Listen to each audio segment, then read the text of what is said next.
El escudo tiene, por supuesto, su significado, ¿sí?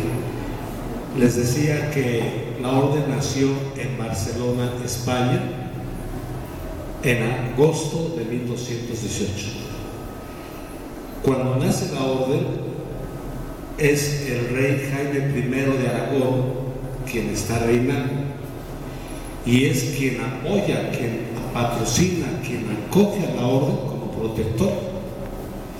De tal manera que la orden, al recibir este favor del rey Jaime I de Aragón, autoriza que la orden utilice parte de lo que es su escudo real. Si ustedes van a Barcelona, van a identificar mucho el escudo real de Barcelona con el escudo de la orden. ¿Y cuáles entonces los elementos principales que tenemos del escudo mercenario? Por todos lados tenemos escudos, no sé si ustedes han visto eso. Tenemos en todos lados, por ejemplo aquí, en la parte de arriba, en la parte superior, tenemos la corona real, puesto que es tomada del reinado de Aragón, de Jaime I. Tiene que ser una corona real, porque hay diferentes tipos de corona. Hay coronas de nobles, hay coronas de duques, etc. Y la corona real tiene esa parte redonda, completa, ¿sí? Las barras aragonesas, que son esas barras rojas, ¿sí? Los colores de la orden son rojos y amarillos, ¿sí? El escudo, perdón, la cruz, los elementos constitutivos del escudo de la orden son la corona, la cruz y las barras aragonesas. Y por ese motivo, desde esas fechas, la orden se identifica a través de este escudo que el rey Jaime I de Aragón brinda a la orden para poder tener esta relación plena con él, al ser nuestro protector, ¿sí? El que va velando por el proceso de la orden desde su origen, desde su nacimiento. ¿Perdón? Históricamente no, ¿sí? Es una cosa totalmente aparte. Bien, ¿alguna otra pregunta por ahí?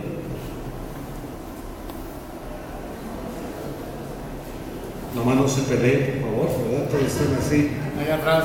Alzando. A ver si, hermano. Había puertas en el antiguo convento, ¿Había puertas? Huertas. Bueno, en todos los conventos de la orden, normalmente estaba la construcción del templo y además había los claustros. De hecho, si ustedes se fijan, aquí nada más quedó prácticamente una parte de un claustro, ¿sí? Normalmente había el claustro, que incluso se cerraba de manera cuadricular, ¿sí? Con las habitaciones de los frailes y las dependencias comunitarias. Les recuerdo que un convento pues tiene diferentes dependencias para lograr el objetivo por el cual es hecho, que es vivir en comunidad. Una de las características fundamentales de las comunidades religiosas es esa, vivir en comunidad. Y si había 20, 30, 40 o más frailes, pues se tenían que tener las instalaciones adecuadas para ello. Normalmente en todos los conventos había las habitaciones para cada fraile, ¿sí?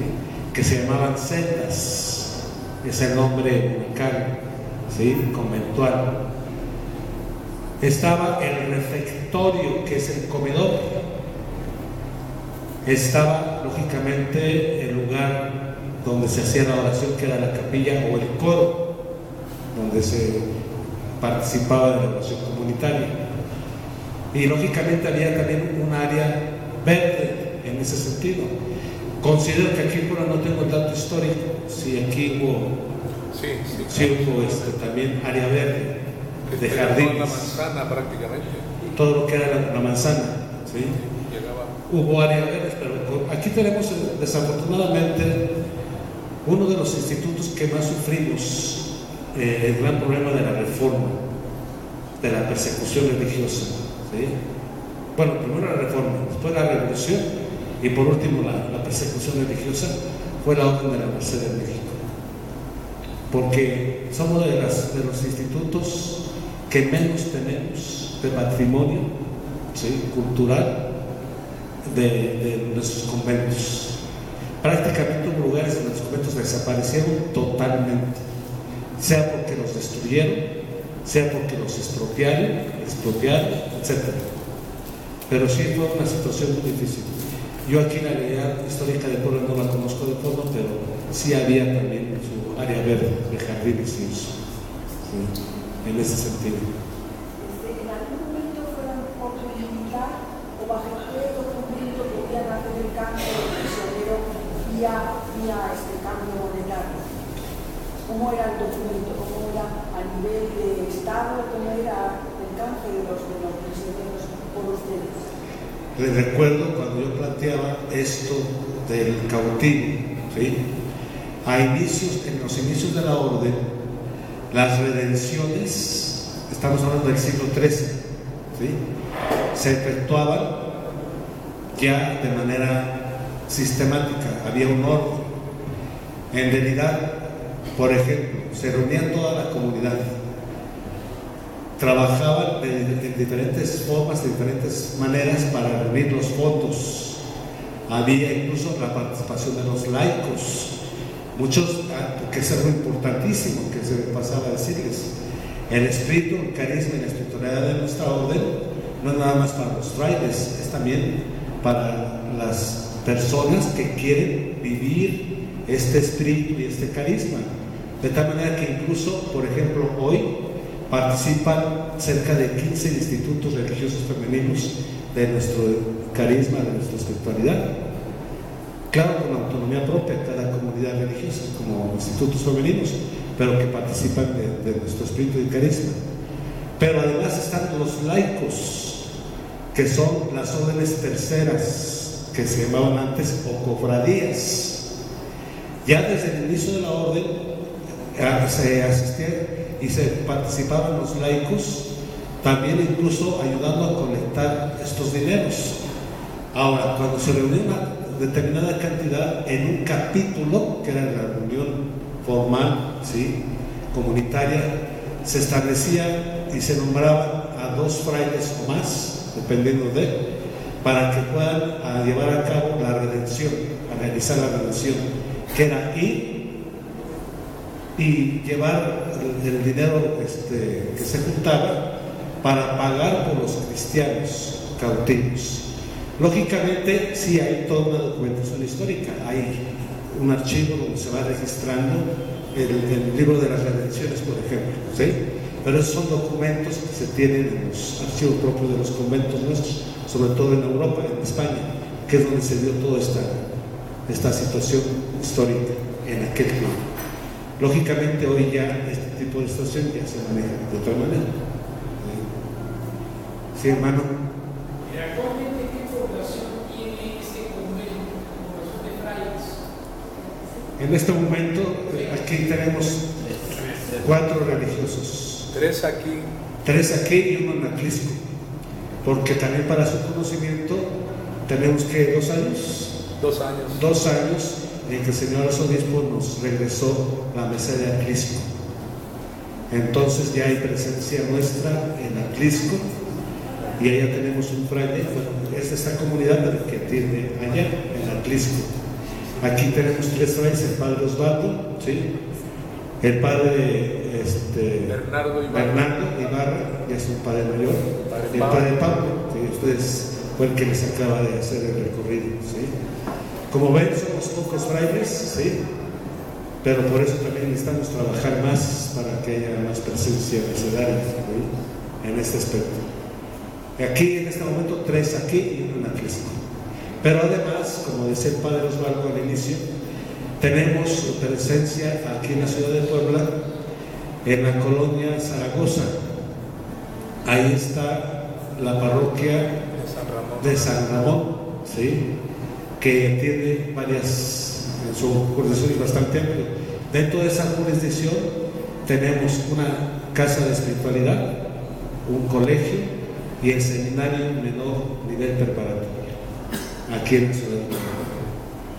Eso es lo que tenemos, hermanos, en cuanto a presencia nuestra. El padre quería decir algo. Pregunta, también me lo hicieron hace rato. ¿Cuál es la identidad de la imagen de la Virgen María, Nuestra Señora de la Merced? ¿Qué identifica y cuáles son los atributos que tiene la Virgen María, Nuestra Señora de la Merced? Bien, bueno, en cuanto a la entidad, bajo esta advocación, recuerden que yo les había comentado que nace la devoción o la advocación con este título o nombre o advocación de Nuestra Señora de la Merced o Mercedes a partir del nacimiento de la orden con San Pedro Nolasco. O sea, San Pedro Nolasco es el que introduce, ¿sí?, bajo este nombre de la Merced, la Madre de la Misericordia de los cautivos, ¿sí?, la que introduce esta advocación. Ahora, los elementos principales es, lógicamente, que la primera, la Virgen María. Aquí no vemos tanta vuelta, la Santísima Virgen María.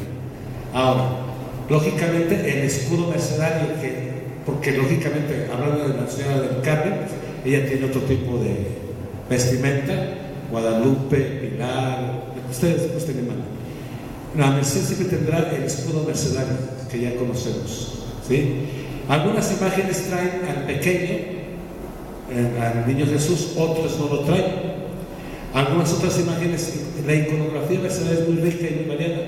Algunas imágenes de la Merced, por ejemplo, presentan a la Virgen de la Merced con cadenas, pero no unidas, sino ya desunidas con las manos, ¿sí?, porque ella viene a traer un mensaje de libertad a los cautivos, es la madre de los cautivos, ¿sí? En este sentido también se representan con cautivos a su lado, a sus pies, que es la madre de los cautivos, de aquellos hombres y mujeres que sufren algún tipo de cautividad. Entonces, en el fondo, la iconografía como tal es muy rica en este sentido. Estamos casi 8 siglos de tradición de presencia mercedaria en varios países. En este momento estamos en 22 países. La orden está presente en 22 países. Somos 8 provincias en diferentes partes de América, de Europa y de Estados Unidos. Hay varias vicarías en el llano que están también en algunos países. Y hay diferentes modelos de imágenes de nuestra Madre Santísima. Entonces, la identidad fundamental es el escudo, el hábito blanco, el escapulario, ¿sí? Por ejemplo, esta imagen que es muy sencilla, ustedes la ven ahí, pero es clásicamente mercedaria. Siempre el hábito con el escapulario y el escudo. Algunos tienen la corona y el niño, que también aparece con esos elementos. Normalmente está San Pedro Nolasco a un lado, que es nuestro fundador, ¿sí?, y por el lado femenino Santa María de Cervellón, que es otra de las santas importantes, fundadora de la vida contemplativa de la Merced, ¿sí? De Cervellón. Santa María de Cervellón, sí. Entonces, un poquito por ahí en cuanto a la imagen de esta madre. ¿Alguna otra pregunta, hermanos? Sí.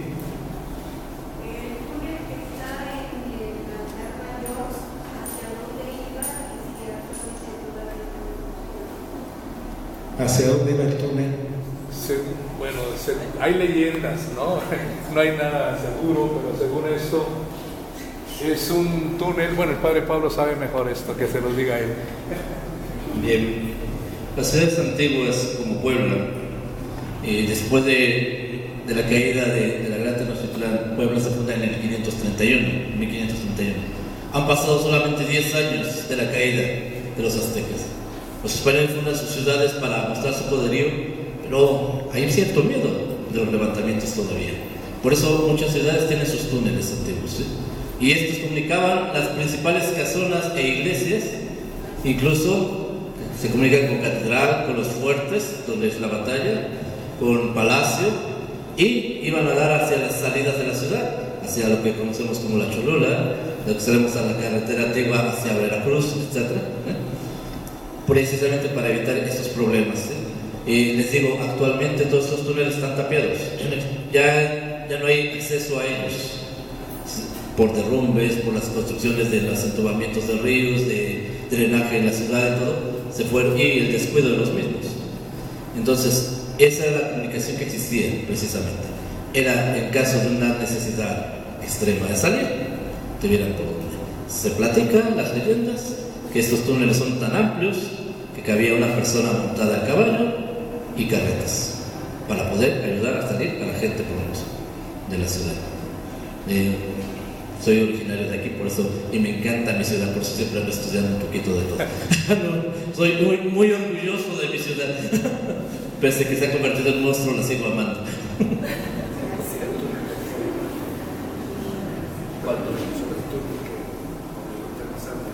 De la sacristía, precisamente, es el que les platico. O sea, atrás de la sacristía, precisamente que les decía, hay un túnel. Bueno, el hoyo lo que conectaba con los túneles de aquella época. Con los túneles de aquella época. ¿Sí? Hoy en día ya no hay nada más, es un cuarto así redondo nada más. Pues ya no los debe bajar primera porque es muy incómodo, es muy pequeño el espacio, que habríamos 5 personas y de aquí a que pasemos todos, de 5 en 5, nos vamos a tardar 2 siglos ahí, ¿verdad? Entonces, y no hay nada que ver. Un redondel nada más de paredes es lo único que van a ver.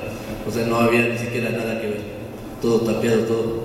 Y pues entonces fue algo incómodo. No sé si por ahí va la pregunta. ¿Sí? Sí, hermano. La Virgen que dicen que es de la familia de los Cora, participa en la procesión de Semana Santa. La Virgen que dicen que es de la familia de escultores de los Cora, que es la que está en el altar mayor, participa en la procesión de Semana Santa. No nos han invitado, pero qué bueno que nos inviten. No hemos sido invitados, pero sí, para la fiesta de nuestra madre el 24 de septiembre, la llevamos en procesión por nuestra área. Por el barrio y pedimos permiso pasar de los otros barrios para visitar a las demás templos. Pero quizás se refería a la procesión solemne que se hace en Semana Santa. Por eso no, pero el padre Gustavo nos puede ayudar a que nos puede vincular. Está un equipo promotor de la procesión del silencio. La procesión del silencio es reciente, tiene 22 años. Entonces hay un equipo, lo inició la UPAE, lo inició el psicólogo Merlo, Eduardo, y con la venia del señor Suizo Rosendo. Hay un comité, se llama un comité donde participan, por supuesto, los nazarenos de San José, los del Carmen de Analco, de la Virgen, aquí de Señor de las Maravillas. Entonces, pues es cosa de platicar, porque son parte, se han integrado, no todos empezaron juntos la primera procesión del silencio. Se han ido integrando y platicar y hacer la oferta muy concreta. Bueno, había levantado la mano, ya es la última pregunta, a ver. ¿Ganó? Sí. Pero nos explicó que su orden no está aplicada, digamos, por el rey. Y es muy orgulloso. Yo la verdad siento que es mucho loco los que entonces, siento que hay mucho loco adentro de pisos, así. Son muy pocos los que están, digamos, dentro. No han pensado, no sé, ya sé que es muy complicado, pero condenar algo de eso para las personas, o así es orden y nada más es para que ustedes estén. Tampoco me mucho eso. El equilibrio, pregunta el equilibrio entre los bienes y 3 frailes, ella cuestiona mucho eso, para la respuesta desde el carisma. Bueno, para empezar, la iglesia somos todos, ¿sí? Y a ese momento yo les decía, la familia mercedaria no nada más son los frailes, están las hermanas y sobre todo están los laicos, ¿sí? Estas instalaciones que se hicieron hace 200, 300 años, en aquel momento histórico tenían una razón. Había más número de frailes, por ejemplo, ¿sí? el tipo de eclesiología que en aquel momento se vivía, el tipo de